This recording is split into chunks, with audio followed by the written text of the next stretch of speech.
Uma partida contra o Noroeste em meio à Copa do Mundo de 1990, no Morumbi, não tem como ser esquecida. Um jogo marcado para as 13 horas. Logo depois, a seleção brasileira entraria em campo na Itália. Eu e meu primo Valdir fomos ao jogo. O que importava mesmo era o tricolor. Naquele dia, o lateral Nelsinho foi xingado pelos pouquíssimos torcedores que estavam nas cadeiras cativas do estádio. Em um encontro com o Nelsinho, no final de 2012, no Shopping Anália Franco, conversei com ele a respeito desse fato no Morumbi. E ele lembrou, demos muita risada.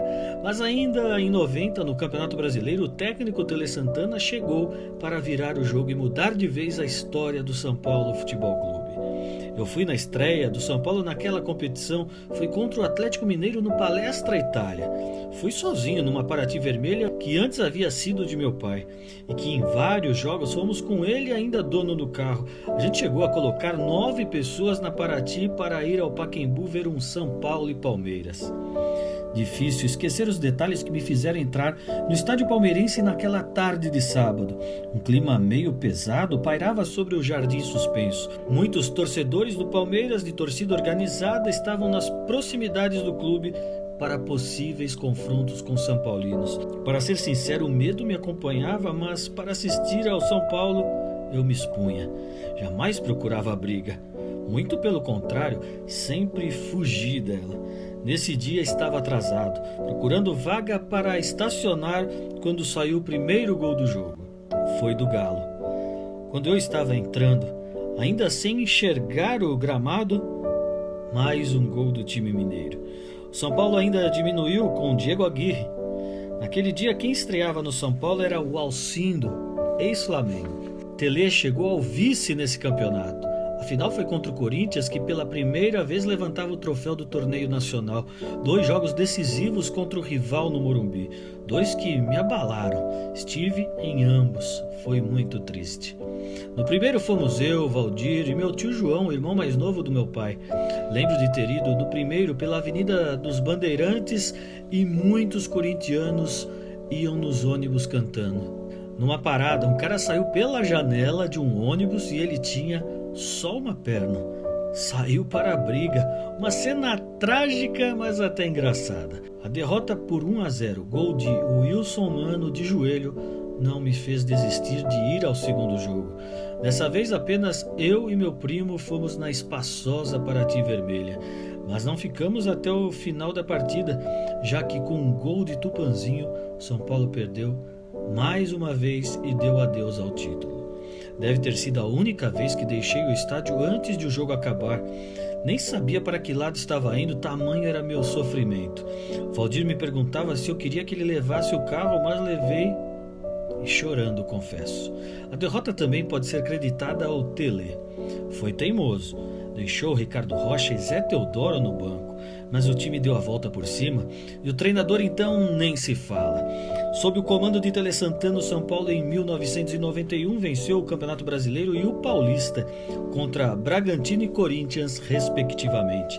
O primeiro em junho, o outro em dezembro. Contra o time de Bragança, 1-0, suado no Morumbi. Gol de Mário Tilico. Depois 0-0 na Terra da Linguiça. Já o Paulistão foi decidido de forma espetacular pelo tricolor, ou melhor, por Raí. No primeiro jogo em 8 de dezembro, 3-0, 3 do ídolo. Nesse jogo saí de casa com minha mãe me dando maracujina. Hoje, quando me lembro, claro, dou risada. Era para ficar bem calminho. Fomos eu, Valdir e o Roberto, outro amigo que trabalhava na cozinha do Colégio São Judas. Era fanático também. Chegou até a criar uma torcida Arraio Tricolor que durou apenas um jogo. Foi São Paulo e Internacional no Morumbi. Um sábado à tarde, no dia 21 de novembro de 87. A faixa que havia ficado gigantesca ao ser aberta na rua Siqueira Bueno ficou minúscula na arquibancada, bem atrás do gol do fundo do Morumbi. Até hoje a gente ri dessa cena. Mas voltando ao técnico, o Tele levou o São Paulo à conquista da primeira Libertadores da América em 1992. O jogo contra o Newell's Old Boys não foi visto na Casa da Jupira, e sim do estádio do Morumbi. palco daquela decisão que começou dia 17 de junho e terminou do dia 18. Aniversário de meu primo Valtinho, filho do meu tio Walter, irmão mais velho de meu pai e companheiro de muitos jogos no Morumbi.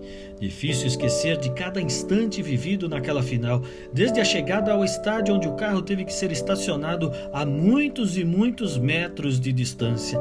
Paramos na Juscelino Kubitschek. Para quem conhece o Morumbi, sabe que fica bem distante da avenida. Na cadeira cativa setor 7 e 9, todos bastante apreensivos com as cobranças dos pênaltis, já que o São Paulo, com um gol de Raí de pênalti, levou a decisão para os penais. Meu pai, tio Walter, Valtinho, João, Valdir, meus irmãos Marcelo e Mauro, todos unidos para no final explodirem de alegria. Uma festa inesquecível. Pela primeira vez o São Paulo ganhava a Libertadores, Morumbi invadido, bagunça por todas as partes da cidade. Eu, amigos e familiares festejando na Pizzaria Esperança. Foi apenas a primeira parada na madrugada. A noite terminou ao lado dos heróis da conquista na Boate Gallery, onde entrei com mais 4 amigos. Os jogadores do São Paulo comemoravam o título acompanhados das esposas e dirigentes tricolores. E entre um gole e outro de uísque, eu encontrei Zete, o verdadeiro herói da conquista, por ter defendido o último pênalti cobrado pelo argentino Gamboa. Eu estava com uma camisa de manga longa da torcida independente. Pedi para que o goleiro assinasse na altura do meu peito, no lado esquerdo. Logo na semana seguinte, minha tia Neuza, sempre atenciosa, palmeirense, diga-se de passagem, bordou com uma linha vermelha o autógrafo de Zete. A alegria era tanta que nem percebia se algo errado se fazia presente no meu organismo. Talvez umas dores de estômago, nada que um remedinho não as mandassem para escanteio.